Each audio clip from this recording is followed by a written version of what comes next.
You're listening to the Corbett Report. CorbettReport.com. Welcome back, ladies and gentlemen. Welcome back to the Corbett Report podcast. I'm your host, as always, James Corbett of CorbettReport.com, coming to you from the sunny climes of Western Japan here in March of 2020, with episode 373 of the Corbett Report podcast, Medical Martial Law 2020.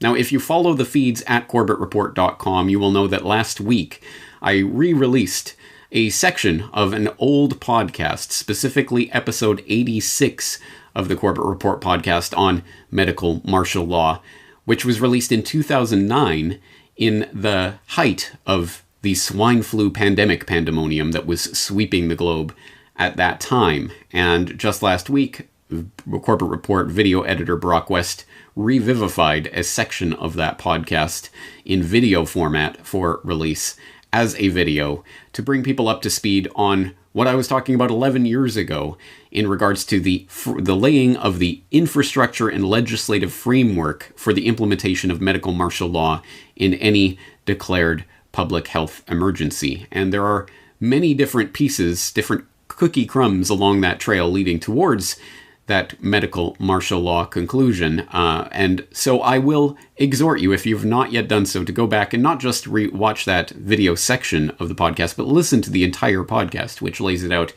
in a great degree of detail. And I will be taking that information for granted, that you are familiar with the steps that have already been put in place that I was outlining in episode 86. For example, the Model State Emergency Health Powers Act, which was drafted in the wake of the 2001 anthrax bioterror false flag event, which was subsequently adopted by over 40 states and allows for quarantines and mandated vaccinations in the event of any declared public health emergency.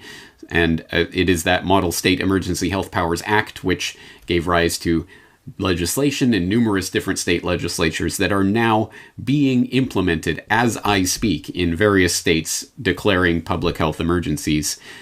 So it is important to have that background and that legislative framework in place in your mind. So once again, I will exhort you to go back and refamiliarize yourself with the material in that previous podcast. But as you might guess from the title of today's podcast, I'm going to be updating the 11 years of information that has taken place between then and now to move us a little further along that road towards what we are seeing right now, which is the flicking of the switch and the turning on of the apparatus for medical martial law. It is happening, and it is important to understand how we got to where we are today in order to better understand what is likely to happen in the near future and what we can actually do about this. So roll up your sleeves, get a pen and paper. There's going to be a data dump of information today, but don't worry, as always, all of the links to all of the documents and videos and everything that we go through today will be in the show notes for today's episode at CorbettReport.com. If you are watching this on some variant of social media, the link to the show notes will be in the description for this video. So, that being said, let's get straight into it. And actually, we're going to start with a document that was originally drafted and put on the books in 2007, but actually was not released to the public at that time. We're just finding out about it now in the wake of the coronavirus pandemic freakout. So we're getting this information from The Nation, which on March 12th, 2020, reported on an internal pandemic document which shows the coronavirus gives Trump extraordinary powers. Specifically, they're talking about a document called the Operations Plan for Pandemic Response, which was drafted for the CBP, the Customs and Border Protection Agency, and that document is in this article, the complete document, so you can go and read through it. Full confession, I haven't had time to read through the entire document yet, but I have skimmed through important passages of it. And The Nation frames this story this way. They say, on Wednesday, that was previous Wednesday now, the World Health Organization designated the coronavirus a pandemic, meaning that the disease is now considered to have spread worldwide. But pandemics also confer extraordinary privileges on U.S. authorities. Last night, Trump announced a ban for the next 30 days on travelers flying from Europe to the United States. Well, already things have progressed much further than that, as you know, but this was the information at the time this article was drafted. And an internal CBP pandemic response plan obtained by the nation outlines the Immigration and Border Agency's ability to actively surveil and detain individuals suspected of carrying the illness. Titled Operations Plan for Pandemic Response and marked for official use only, the document was drafted during the avian flu pandemic of 2007. It's a blunt statement of authority describing Customs and Border Patrol overseeing potential tent cities of quarantined detainees at the border and coordinating with unspecified intelligence agencies, both foreign and domestic, as well as the Pentagon. Now, as I say, I will invite you to go and read the document for yourself and read the article from The Nation that frames that document, but it does frame it in a highly partisan way, talking about the evil Trump administration and their war on immigrants, as if this pandemic response plan that is in place, and as they state in this article, is the current on-the-record CBP pandemic response plan that is being used as the guidebook for what is happening right now, as if all of this only applies to immigrants or people from the third world or something. This applies to everyone, including, of course, even American citizens attempting to return to the United States, and does make them subject to the whims of CBP officials, such that coming into contact or exposure with this virus or exhibiting any symptoms of what could be COVID-19 is enough for the CBP to flex its muscle and authority granted through this document to put people in quarantine in tent cities. And if there actually is, or in any future case was, some sort of actually infectious bioweapon or whatever that's spreading through the population, a great way to make sure someone catches it is to lock them in a tent city with a lot of other people who presumably do have it. But that being said, the document is just another glimpse into the types of powers that are on the books and have been laid out for years in the event of what we're seeing today. And it is important to keep this in mind. Again, this we're looking at a lot of documents from the United States context today, but this applies to countries all around the world. And I know my home and native land of Canada is even at the current moment refusing entry even to Canadian citizens who are exhibiting any signs or symptoms of COVID-19. They will not even be allowed to board a plane to come to Canada at this current time. Even Canadian citizens. There are people out living abroad with permanent residencies or visas that are about to expire that are going to come home to Canada or were going to come home to Canada. They cannot do so because they are not allowed to and are in illegal limbo now. This sort of thing is exactly what was planned out in these pandemic response plans, including this particular document from the CBP. So take a look at that. But let's move ahead in the timeline from 2007 to 2010, where we encounter lockstep. And lockstep comes from a series of scenarios that were laid out by the Rockefeller Foundation in conjunction with the Global Business Network, and that were described in a document called Scenarios for the Future of Technology and International Development. And this document starts by noting that the Rockefeller Foundation believes that in order to understand the many ways in which technology will impact international development in the future, we must first broaden and deepen our individual and collective understanding of the range of possibilities. This report and the project upon which it is based is one attempt to do that. In it, we share the outputs and insights from a year-long project undertaken by the Rockefeller Foundation and Global Business Network, designed to explore the role of technology in international development through scenario planning, a methodology in which GBN is a longtime leader. It goes on to describe more about why it's choosing these various scenarios and why it's focusing on technology. But long story short, there are a number of different scenarios that they envision of what could happen in a more technologically dependent world in the future and what must happen as a result of that. And one of these scenarios that they were planning, again, on the records in 2010, was called Lockstep. And let me know if this sounds familiar to you. The document starts by noting that Lockstep is a scenario which involves a world of tighter top-down government control and more authoritarian leadership, with limited innovation and growing citizen pushback. And it starts by the scenario by noting, in 2012, the pandemic that the world had been anticipating for years finally hit. Unlike 2009's H1N1 swine flu, this new influenza strain, originating from wild geese, was extremely virulent and deadly. Even the most pandemic-prepared nations were quickly overwhelmed when the virus streaked around the world, infecting nearly 20% of the global population and killing 8 million in just 7 months, the majority of them healthy young adults. The pandemic also had a deadly effect on economies. International mobility of both people and goods screeched to a halt, debilitating industries like tourism and breaking global supply chains. Sounds familiar. Even locally, normally bustling shops and office buildings sat empty for months, devoid of both employees and customers. The pandemic blanketed the planet, though disproportionate numbers died in Africa, Southeast Asia, and Central America, where the virus spread like wildfire in the absence of official containment protocols. But even in developed countries, containment was a challenge. The United States' initial policy of strongly discouraging citizens from flying proved deadly in its leniency, accelerating the spread of the virus not just within the US, but across borders. However, a few countries did fare better. China in particular. The Chinese government's quick imposition and enforcement of mandatory quarantine for all citizens, as well as its instant and near hermetic sealing off of all borders, saved millions of lives, stopping the spread of the virus far earlier than in other countries, and enabling a swift post-pandemic recovery.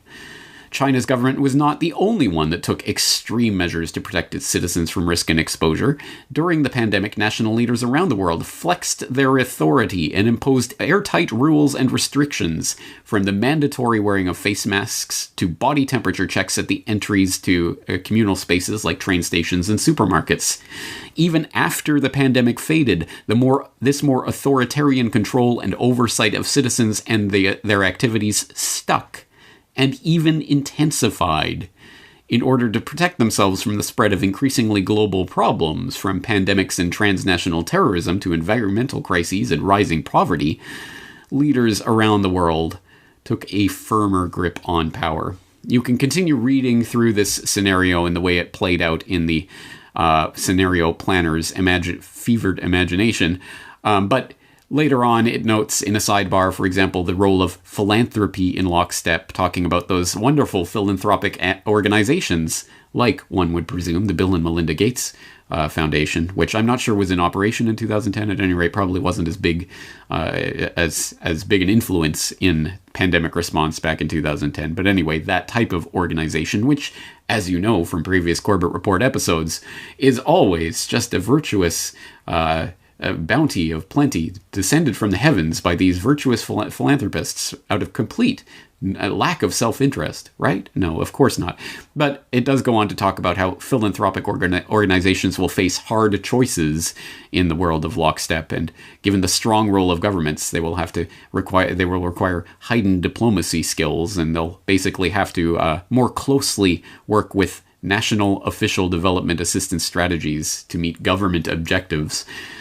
But specifically in the part where they talk about technology in lockstep, they talk about some of the things that were implemented in this scenario in order to crack down on the pandemic, including scanners using advanced functional magnetic resonance imaging technology becoming the norm at airports and other public areas to detect abnormal behavior that may indicate antisocial intent, i.e., brain reading, scanning cameras and other technologies to basically read your mind and see if you're a secret terrorist.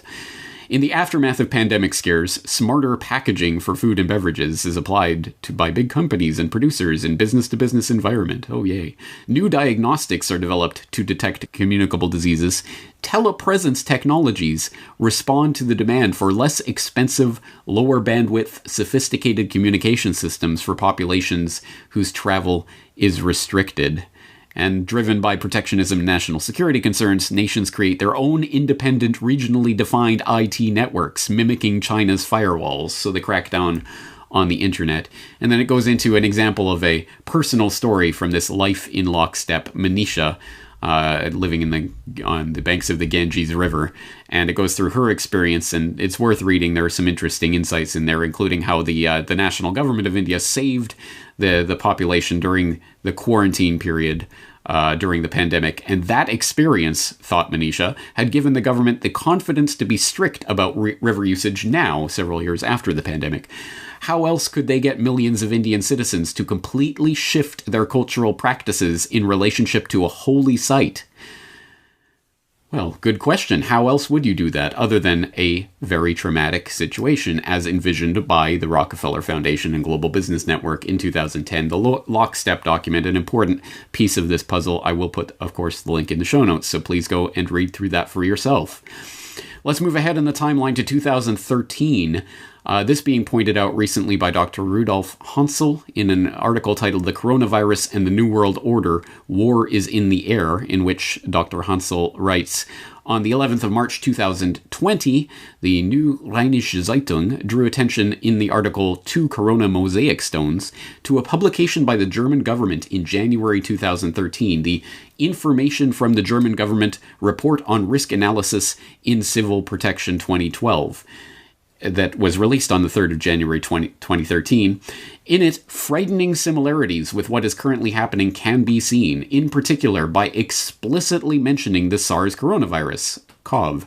The scenario presented, in which the spread, course, duration, mortality, etc. are described, goes as far as to make a drastic restriction of fundamental rights necessary. The scenario states, in this respect, the competent authorities, first of all the public health authorities and primarily the public health officers, must take measures to prevent communicable diseases. The IFSG, the relevant legislation, allows, among other things, restrictions of basic rights, such as the right to the inviolability of the home. Within the framework of necessary protective measures, the fundamental right of personal freedom and the freedom of assembly can also be restricted. In addition to these measures, to be ordered directly by the public health officer, the Federal Ministry of Health can order by statutory order that threatened sections of the population have to take part in protective vaccinations or other measures of specific prophylaxis, whereby the right to physical integrity can be restricted. I would suggest to go back and read and reread that passage several times until it sinks in. But yes, in 2013, the German government was already drafting scenarios that envisioned mandatory vaccinations or specific prophylaxis in the event of a spreading communicable disease. And, oh yeah, restrictions on the right of personal freedom and freedom of assembly, which is particularly convenient in a period where, as I've had cause to note in recent times, this is a period in which a lot of protest is happening all around the globe, all at the same time, and the globalists are on the run, right? What could they possibly do to avoid the big people's uprising that's coming? Oh, that's right, a nationally, globally declared public health emergency that will restrict freedom of assembly and freedom of travel, freedom to gather in groups of more than 10 people in country after country. Bye-bye yellow vests. I guess it was fun while it lasted, huh? Bye-bye Hong Kong and everywhere else. I mean, everywhere else that has any sort of protest movement. Well, not anymore. No one is going to be out assembling in protest of this. And if they do, well, medical martial law is already in place. That was laid out in a document in 2013 by the German government. Fast forward in the timeline to 2015, that is when the Bill and Melinda Gates Foundation enters the picture in a big way, because that is specifically when Bill Gates set his sights on the pandemic panic. And we get this from basically a public relations campaign that he started engaging in that time frame, including a Vox.com video where Ezra Klein interviews Bill Gates about what he is most afraid of, and spoiler alert, he's most afraid of a globally spreading pandemic like the 1918 Spanish flu. And at the time, he was also writing an op-ed in the New England Journal of Medicine about the Ebola scare of 2014. Remember that? The big Ebola scare? You're gonna die of Ebola? Newsflash, I don't think many Americans did die of Ebola, but it was the big pandemic scare of 2014, which I covered extensively at the time. I'll put links back to my work on that topic at the time. But in the wake of that, in April of 2015, Bill Gates wrote an op-ed, essentially, in the New England Journal of Medicine called The Next Epidemic, Lessons from Ebola, which was part of this pandemic, panic, freak-out public relations campaign that he was on at the time. And that article includes a very telling paragraph. It's instructive to compare our preparations for epidemics with our preparations for another sort of global threat: war. The North Atlantic Treaty Organization, NATO, has a mobile unit that it is ready to deploy quickly. Although the system is not perfect, NATO countries participate in joint exercises in which they work out logistics, such as how fuel and food will be provided, what language they will speak, and what radio frequencies will be used. Few, if any, such measures are in place for response to an epidemic. The world does not fund any organization to manage the broad set of coordinated activities required in an epidemic. The last serious simulation of an epidemic in the United States, the Dark Winter Exercise, took place in 2001, and few countries have met their commitments under the international health regulations which were adopted by the United Nations after the 2002-2003 outbreak of the Severe Acute Respiratory Syndrome, SARS, and were intended to improve the world's ability to prevent and contain outbreaks. So many important nuggets just in that paragraph alone, one of which is the Dark Winter Exercise, which, as Bill Gates notes, took place in 2001. And if you are unfamiliar with the Dark Winter Exercise, boy, it is time to get up to speed on that. I have talked about it in the past, but like a lot of this work, many, many years in the past, so you may not have seen it. But that was a simulation of an anthrax bioterror scare in the United States, shortly before 9/11 and the anthrax attacks of October 2001, almost as if they were live simulating something that they were about to do. Almost. What an amazing coincidence. Extremely interesting, and you should take a look at that exercise and the fact that it contained faux news reports that were dressed up to look like real news reports about how the anthrax was spreading and how it was affecting different populations. Again, some of the very people responding to the October 2001 anthrax crisis sitting there at the tabletop exercise in 2001.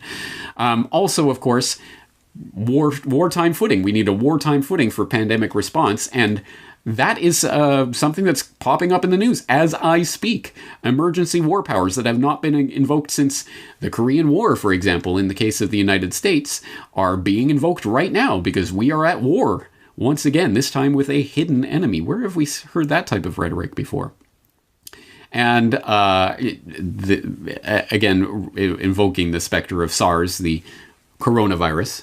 Of course, now we're dealing with SARS-CoV-2, the electric boogaloo. So a lot of things go back to this. It's an important article for people to read through to understand the Bill and Melinda Gates Foundation and their angle on this, the philanthropic organizations who are going to help to coordinate the international global response that will be necessary. This is, of course, what it always comes back to, because some people are saying this is the end of globalization as we've known it. This is going to upend everything. On the contrary, this is a fail-forward event in which the very globalist purveyors of the globalist ideology are going to push even further and even harder. We're going to need a global pandemic response agency that's going to be funded by all countries and is going to be able to subsume the national sovereignty of any given country as a result of what's happening right now. And that was, again, laid out by Bill Gates 5 years ago.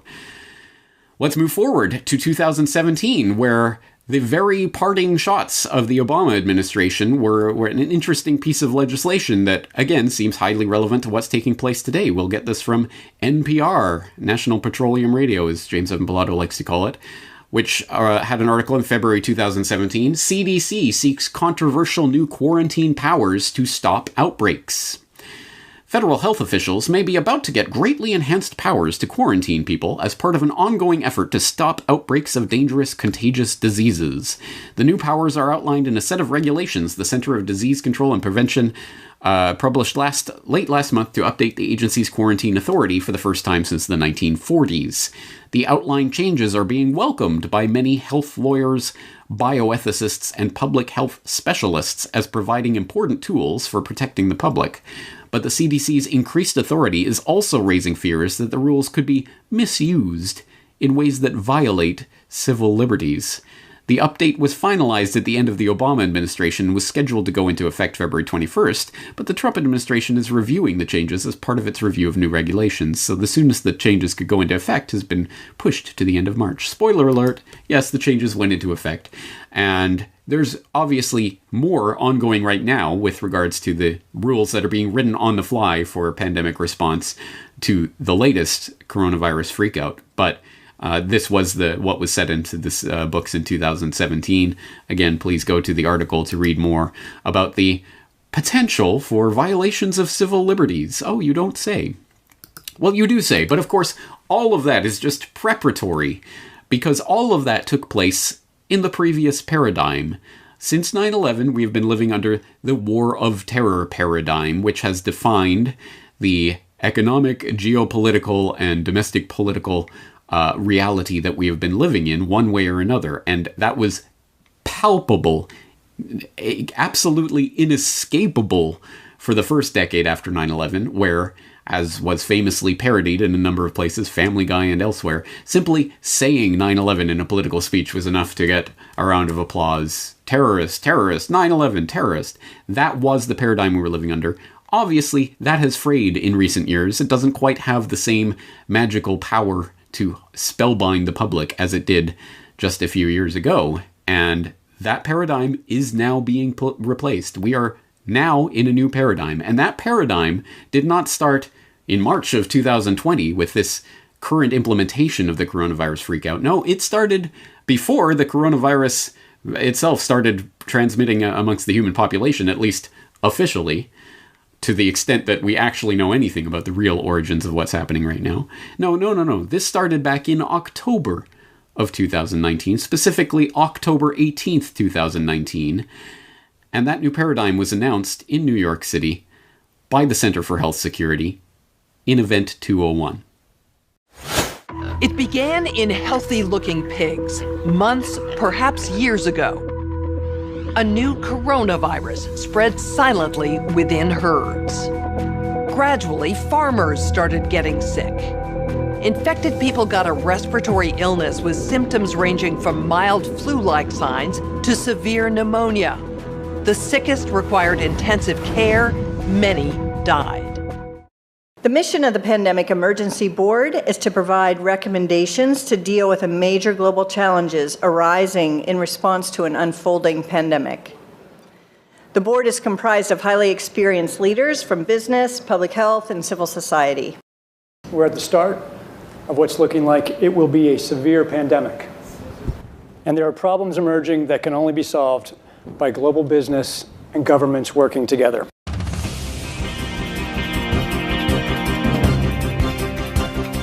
Public health agencies have issued travel advisories, while some countries have banned travel from the worst affected areas. As a result, the travel sector is taking a huge hit. Travel bookings are down 45%, and many flights have been canceled. Governments need to be willing to do things that are out of their historical perspective, or for the most part, it's really a war footing that we need to be on. We shouldn't underestimate the power of entrepreneurship. We need to escalate that, whether it's through the government's helping with tax breaks or subsidies of that nature to increase manufacturing of those types of products. It can happen quickly. A Marshall-type plan, don't mean to say that exactly, but a Marshall Plan that can go into effect can stimulate change very quickly.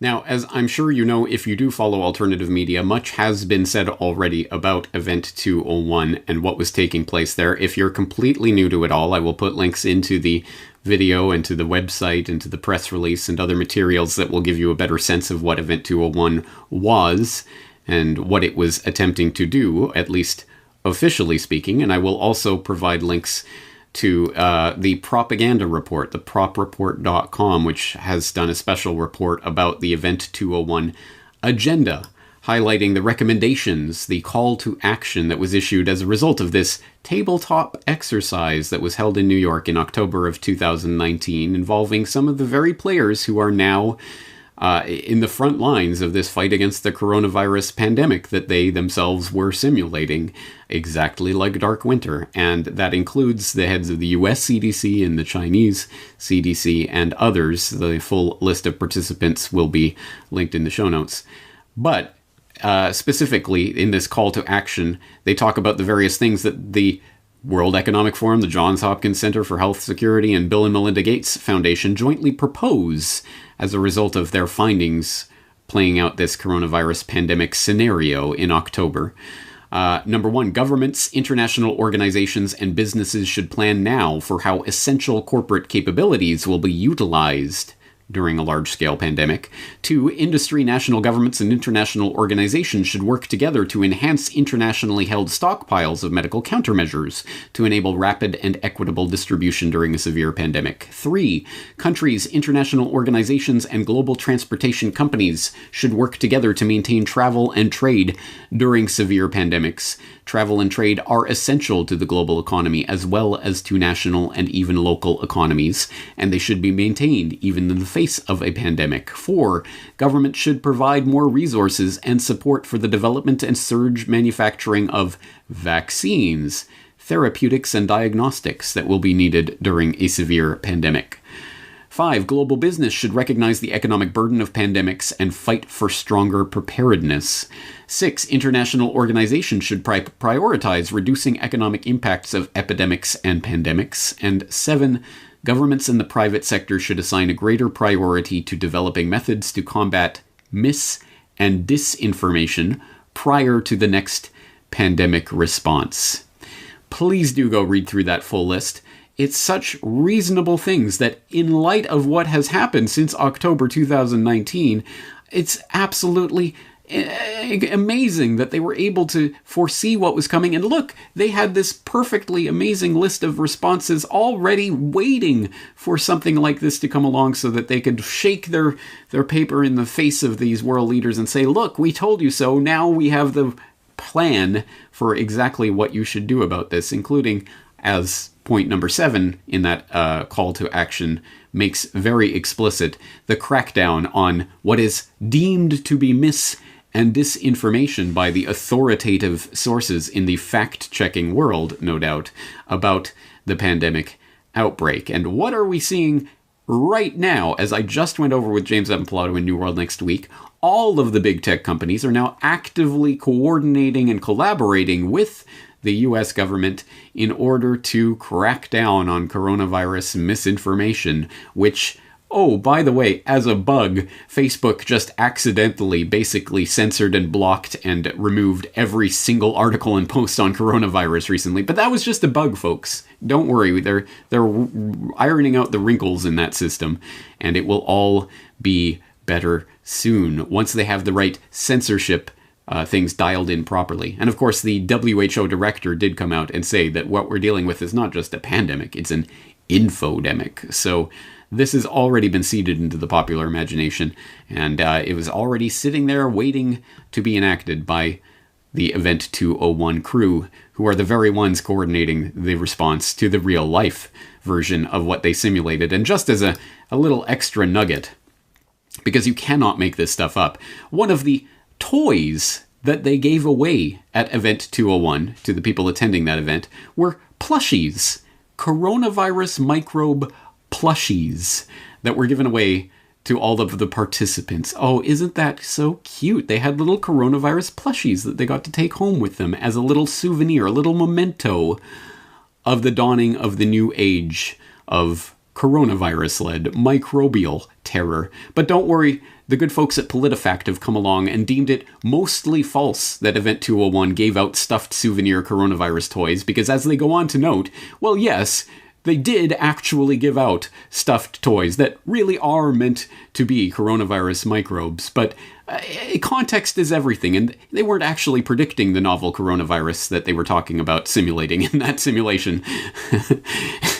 Again, all of these fact checkers are parodies of themselves, but this is the framework that has been decided upon for censoring information on the internet from here on forward. So if you're hearing my voice, consider yourself lucky that you have found it at all, and who knows how long this type of message will be allowed to be spread on the internet via any sort of major platform. But as I say, Event 201, October 2019 really was the marking of the new era that we have stumbled into one way or another. And that era is now coming to fruition. And there are many different aspects of what's going on right now, and the very many different power grabs that are being taken by authoritarian structures all around the world.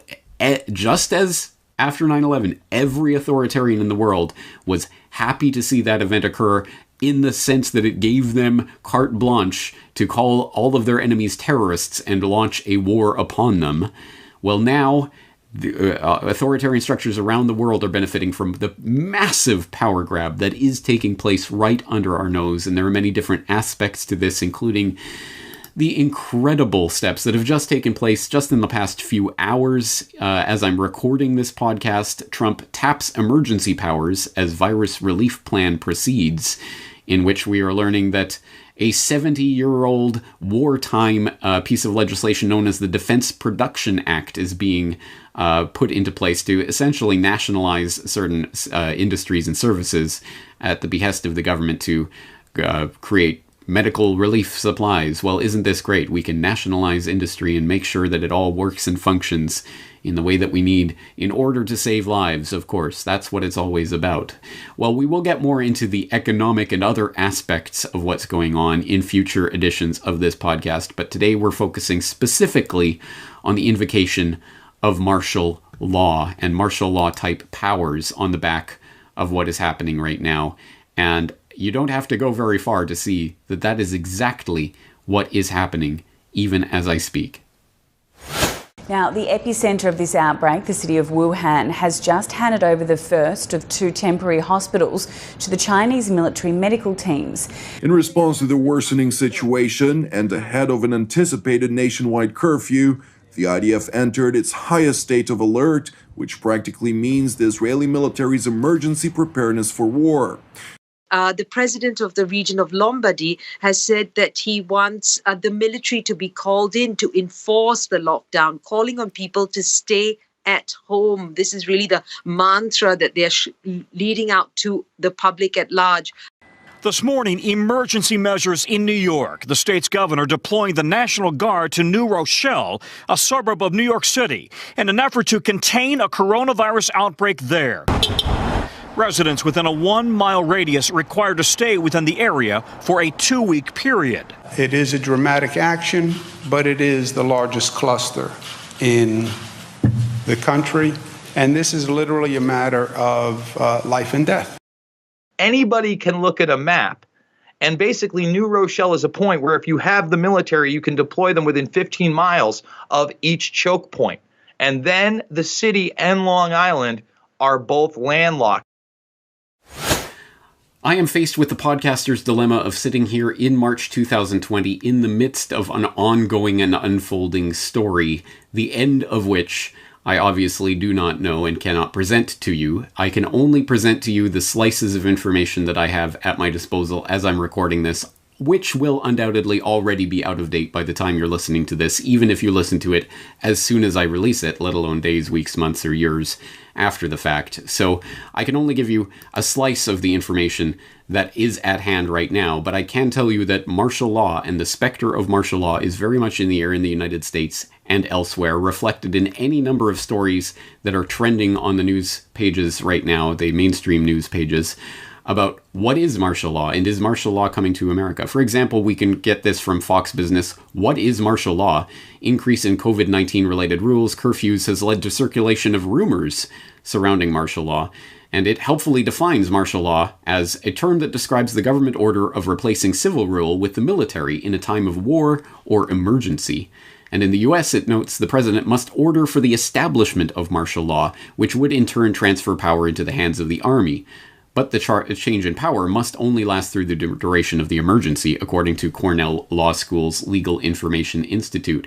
Well, actually, for people who have been paying attention over the past 18 years. The national emergency that was declared on 9/11 has been renewed every single year by every single president since then. So there is a state of emergency, which some researchers, like Peter Dale Scott, who knows what he's talking about, has said essentially the Constitution has been null and void since that point. There has been a martial law scenario in place in the United States that has been operating. But that sounds like conspiracy theory. If that was the case, surely we would know about it, wouldn't we? Oh, would we? So exactly what has and has not the president declared? What exactly is his authority in a situation of emergency anyway? Actually, that's classified. And don't look to conspiracy theorist James Corbett for that take. Look to CNN, where Zachary Wolf just reported in the last 24 hours, what's the full extent of Trump's disaster authority? That's classified, security expert says. And this article cites Elizabeth Goyton, the co-director of the Liberty and National Security Program at the Brennan Center for Justice at New York University, who notes that there is no single law giving the federal government authority to lock down the entire country, but there are secret documents that have never been publicly released, giving the president emergency powers. So the emergence into the public consciousness of the fact that there are secret orders that Americans are going to be subject to, and presumably already are, although we don't really know, because again, you're not allowed to know even what powers exist, let alone whether or not they've been enacted. So take the public declaration of this is martial law for what it's worth, which is not very much, because there does not need to be such a public declaration when all of these secret classified powers are already at work behind the scenes. Here's something that we can see on the surface is, for example, militarytimes.com reporting on here's the latest National Guard mobilizations by state, talking about how governments across 23 states have mobilized components of the Army and Air National Guard to assist in their state's response to the COVID-19 pandemic, including drawing up over 2,000 guardsmen to active duty status. But for a more in-depth look at what is coming, we can look to articles like this one, Coronavirus versus Constitution, What Can Government Stop You From Doing in a Pandemic? And although this is obviously from the Sacramento Bee, it is not a thoroughgoing exploration of the years of considered legislative framework and pandemic response plans and drills and secret documents that we've been going through today, let alone in episode 86 of this podcast, but it does give you some sense of what's going on right now. It says public closures, a ban on gatherings, quarantine notices, and orders for isolation have become increasingly common as the coronavirus continues to spread across the United States. Officials in Washington State and San Francisco are limiting the number of people allowed to attend public gatherings. Again, this is already outdated information. The governor of California joined them on Thursday, urging the cancellation of all events with more than 250 people in attendance. Oh, what a difference a week makes. But if it seems these actions are infringing on individual freedoms guaranteed by the U.S. Constitution, think again. And it says, you don't have a right to assemble against the backdrop of known public health risk, James G. Hodge told McClatchy News. Oh, okay. Oh, I see. Oh, there's a public health risk that's been declared by authorities? All right, all bets off the table. Everything scrapped. That's what this country was founded on. That's what we fought and died for, was some president come along and declare an emergency, and everything is off the table. And please note that whatever takes place in the coming weeks, this is the precedent that will be used in the future. And even if you agree 100% with what is happening right now, that there is a real known public health risk that is threatening people and threatening lives, so it is absolutely necessary for the government to invoke these powers and take all your privileges and rights away, well, that will happen again and again and again. And imagine, just imagine, if some duplicitous leader somehow or other got in some position of authority and used this pandemic panic button or any other button in the emergency button room to invoke these powers for their own political gain or purposes. Could that ever happen? Oh, not in the United States. More pieces on of this puzzle that we can put together at this point. For example, Politico last week reporting on how America's national security machine stares down a viral threat, noting how the National Security Council is coordinating the White House's response to this pandemic, has been in charge of it since mid-January. They are coordinating with the intelligence agencies and presumably with the military as well on emergency plans for what is coming. And we also get this glimpse just in the last couple of days from SeattleTimes.com in an article that was, again, immediately scrubbed by Facebook as part of their bug, which is having a little problem censoring the right misinformation in this coronavirus infodemic. But this article, U.S. government tech industry discussing ways to harness location data to combat coronavirus. The U.S. government is in active talks with Facebook, Google, and a wide array of tech companies and health experts about how they can use location data gleaned from Americans' phones to combat the novel coronavirus, including tracking whether people are keeping one another at safe distances to stem the outbreak. That's right, the little slave device you were carrying around in your pocket is giving your location data at all times to the big tech companies that we know on the record are collaborating and coordinating with the US government in all sorts of programs above board and under the table, like the PRISM program, to give that data to the government so it can track your movements only for the sake of public health, of course. Only because there's a pandemic spreading, so we need to know exactly where you've been, who you're talking to, how far apart you are keeping from those people, whether you're complying with isolation orders, and all of that can be done electronically, technologically, by the thing that you yourself are carrying around with you at all times of your own free will.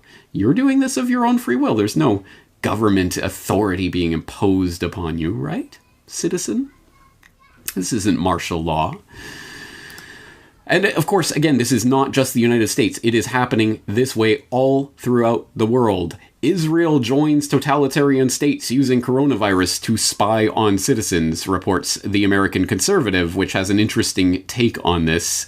Noting that Israel's internal security service, the Shin Bet, will be allowed to use personal cell phone data and information, such as which cell tower a device pings to retroactively track the movements of carriers of the coronavirus in order to see with whom they interacted in the days and weeks before they were tested, in order to place those people in quarantine. So, again, look at the power that is now being taken completely for granted. Simply having been in the vicinity, or having one of your devices been in the vicinity of a device of someone who has then been declared by a faulty test that we know is not worth the paper that it's written on, to have been a carrier of this virus, you can then be quarantined. And you cannot assemble in groups of more than 10 people, and you cannot... All of these things that would be necessary for any type of resistance to any sort of governmental measure are now systematically being scrapped and stripped from the public, not to widespread approbation, but to cheers from the public. Yay! Let's get those damn quarantine evaders.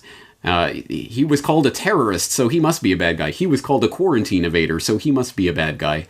If anyone fails to see how this power could possibly be abused, it blows my mind that the leaders of the valiant resistance, the Democrats, who absolutely despise Trump, everything he stands for, wants to give him the power to declare anyone he wants a potential carrier of coronavirus and thus subject to indefinite detention at the hands of the military if need be. Absolutely crazy, and it's playing out in Israel as well. But of course, the American Conservative frames this as Israel joining Iran and China in focusing on the powerful intelligence gathering tools that the state uses on its own citizens. But it's interesting, this report from Barbara Boland, written shortly before she saw the report from the Seattle Times admitting the US government is doing the exact same thing as well. So it's not just Iran and China and Israel, it's every country in the world that can do so, presumably, is looking into this right now. More pieces along the trail, for example, in Britain. We get from news.sky.com, coronavirus, thousands of armed forces staff could be put on standby over COVID-19 spread. More than 10,000 British soldiers, sailors, and airmen could be put on standby in the coming weeks as the coronavirus crisis worsens. Officials have been drawing up plans for weeks and are now ready to submit proposals to the Prime Minister. The plans, codenamed Operation Broadshare, according to Army sources, were originally due a few weeks ago, but have been delayed so they can be altered to reflect the rapid spread of the virus. So yes, the military is being prepared for its role in helping out with this disaster response.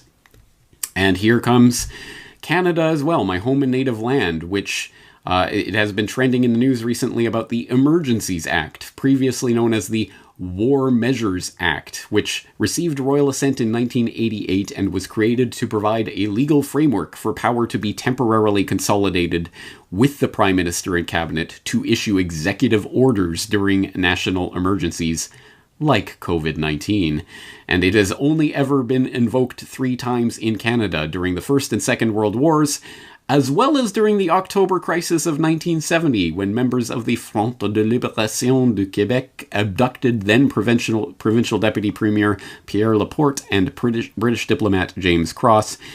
And of course, there's always that infamous clip of Pierre Elliott Trudeau, the presumed father of the current Canadian Prime Minister, saying, "How far will you take this? Oh, just watch me," invoking the Emergencies Act and martial law in Canada in 1970. Well, now we have the Sun invoking that specter here in 2020 to combat a very different threat, but one that nonetheless is threatening to shake the foundations of our entire planet, etc.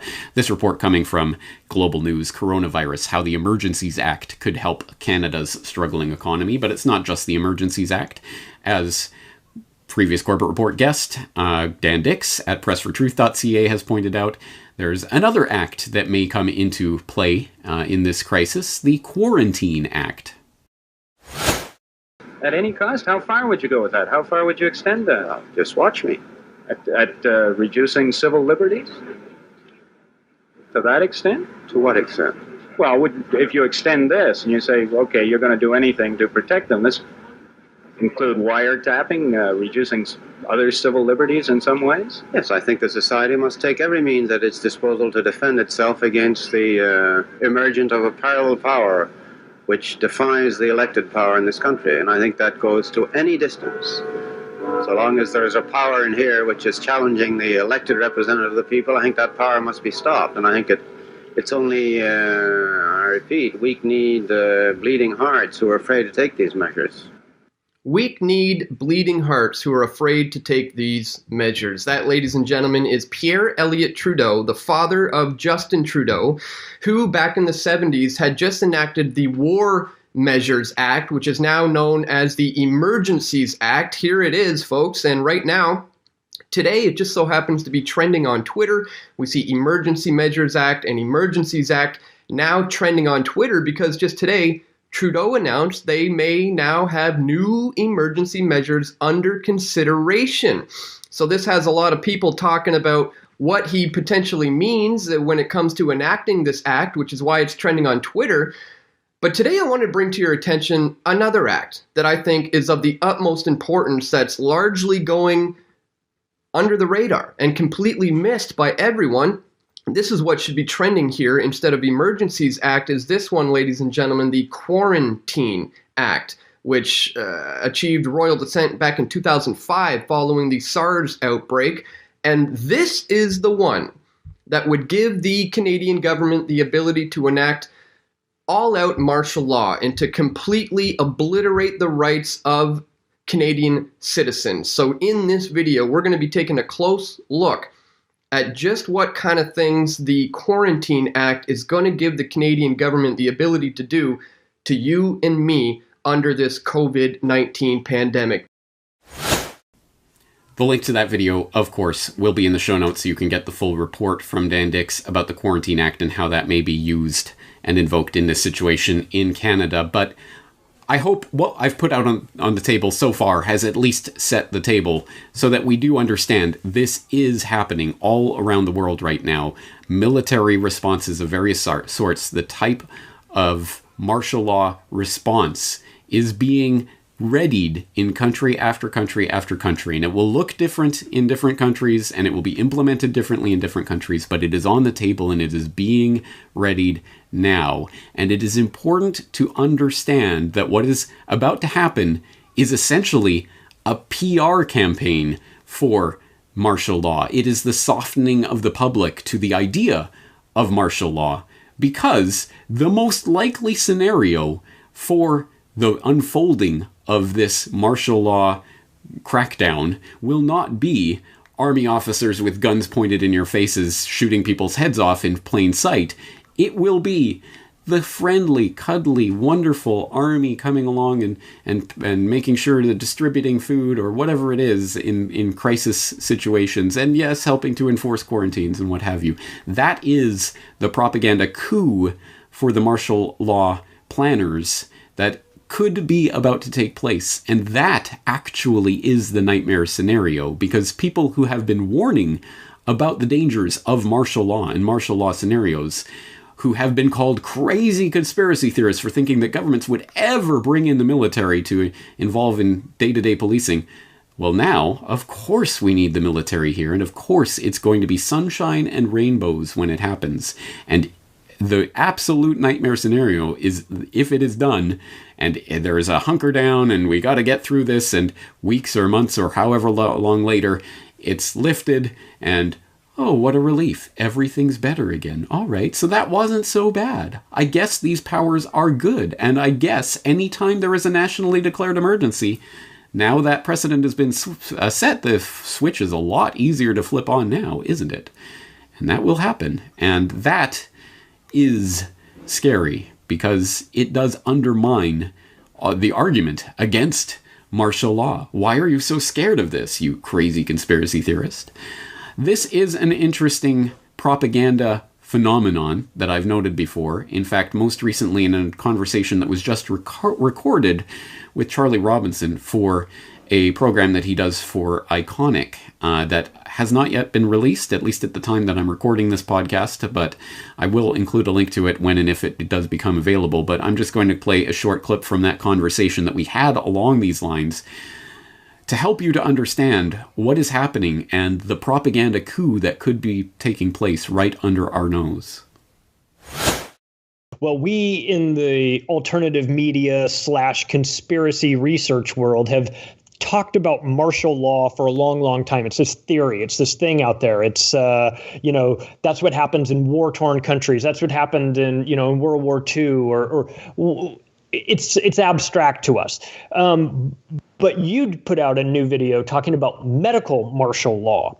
And it struck me that that might be the most realistic form of martial law, because in order for overt martial law to take hold, you think of people, troops on the streets with guns telling you have to stay inside your house.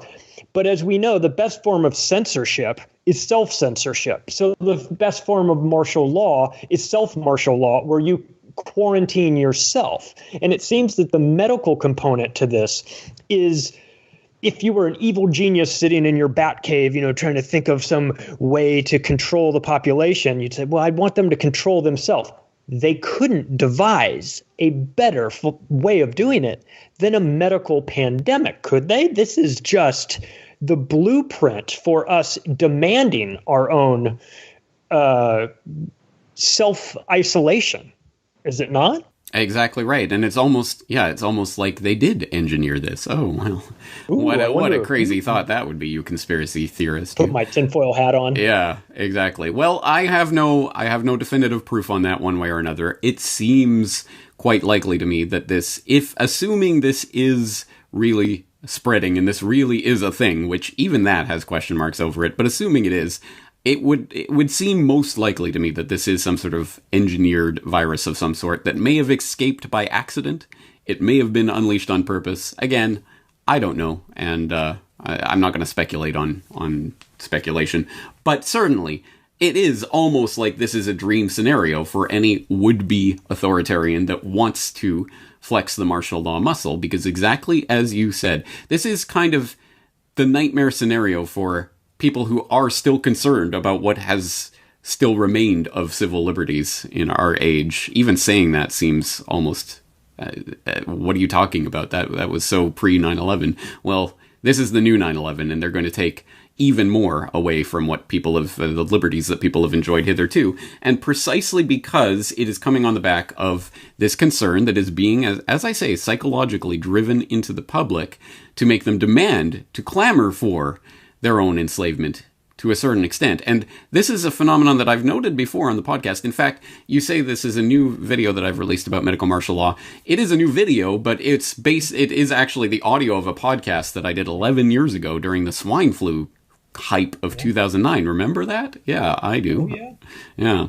And I was noting at that time that even then, for several years up to that point, they'd been preparing various legislative proposals and things for instituting medical martial law in the event of some sort of medical scenario, like the Public State Health Emergency Act, whatever the exact name of that is. But the model law that they drafted in the wake of 9/11 during the anthrax scare, that then they started passing in state legislature after state legislature all around the U.S.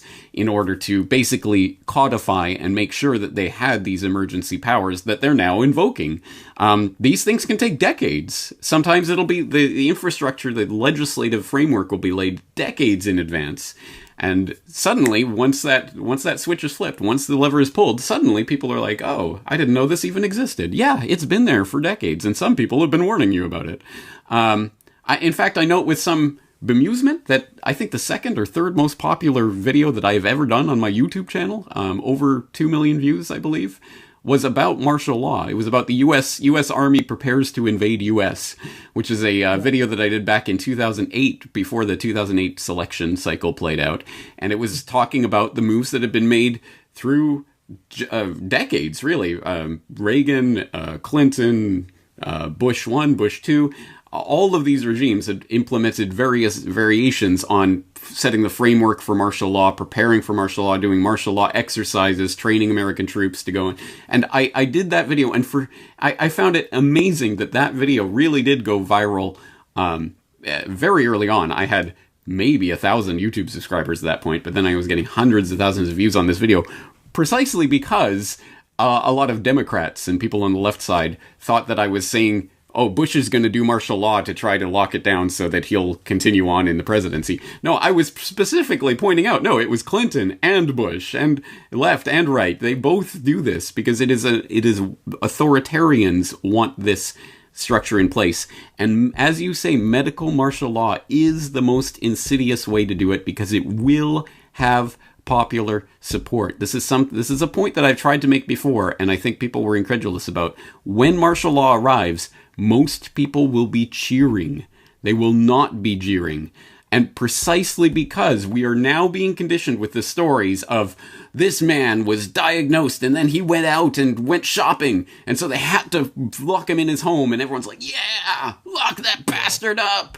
We are being trained right now with stories like that you better believe there is an agenda to reporting on things like that, and in that way to get people on board with the idea of medical martial law. And my nightmare scenario that I almost even hate to put out into the world, because I don't like to put these ideas out there, although I know that the would-be social planners already have them in mind, is that what we are looking at, could be the absolute ideal, perfect way to implant the martial law idea in the public's mind. Because imagine this scenario.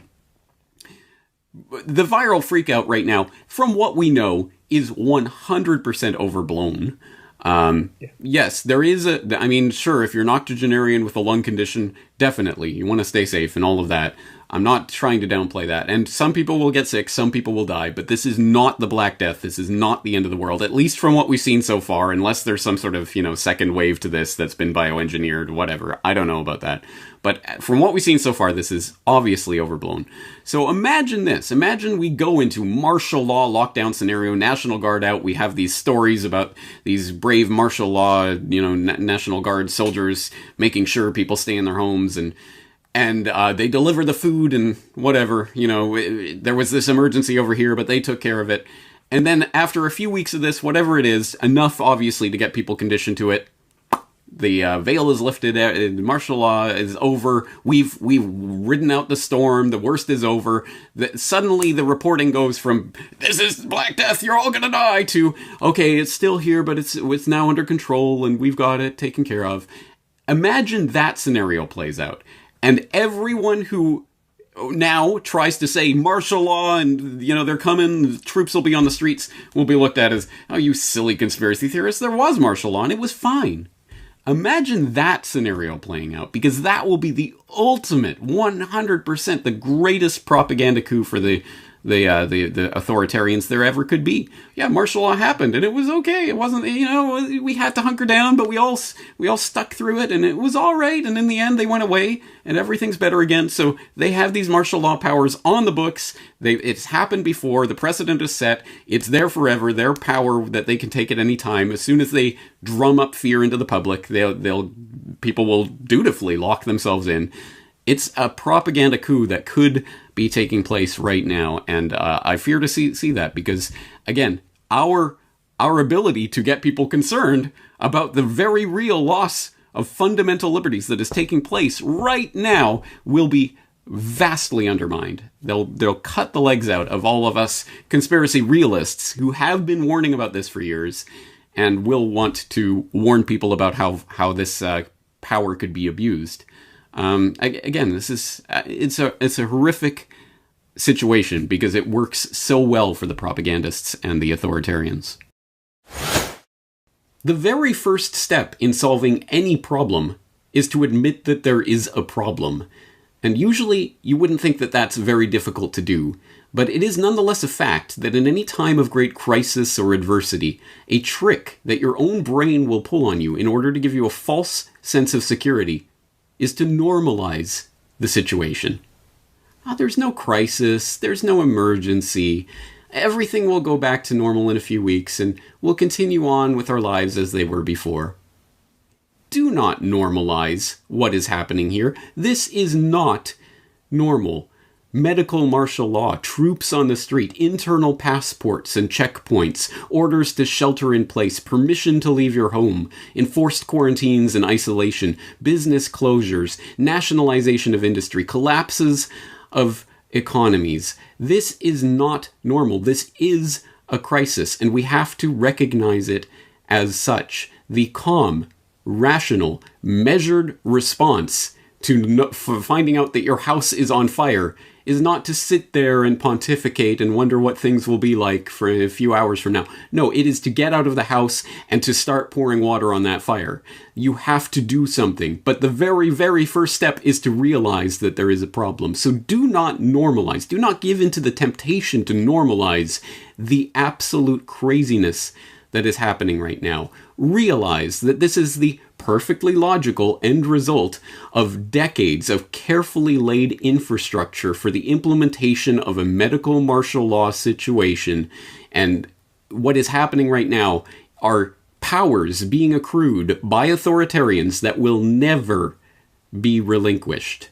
Once these powers are put in place and the precedent is there, even if the emergency is released and everything goes back to normal a few weeks from now, it will be a new normal in which any authoritarian at any time will be able to press the panic button to cause pandemonium in the public and to reclaim all of these emergency, temporary measures that are being claimed right now. This is a big deal, and we do need to be concerned about it. Now, the very first step, as I say, is to admit that there is a problem. The second step, once you understand that there is a problem, is to inform yourself about that problem, the history of that problem, where it came from, and what you can do about it. And on that note, there are going to be lots of notes in the show notes for you to go through, lots of links to articles and videos and other things that will help to further inform you about this very important time that we're living through. And as always, one of the greatest resources that we have is each other, which is why I wholeheartedly exhort the Corbett Report community to come together. Members, Corbett Report members, please leave your experiences, your thoughts, your observations, your links, your research in the comment section at corbettreport.com. We need to learn our way forward on this together. But it all starts from admitting that this is a crisis. There is an emergency situation happening right now. And the calm and rational and measured response to an emergency situation that is happening around you is to let others know there is a problem here. Do not normalize this. This is not normal. We are heading into medical martial law. On that note, I'm going to leave it here today, but obviously no single podcast can encapsulate all of the crazy information that is pouring forth through the news feeds on an hourly, if not minutely basis at this point.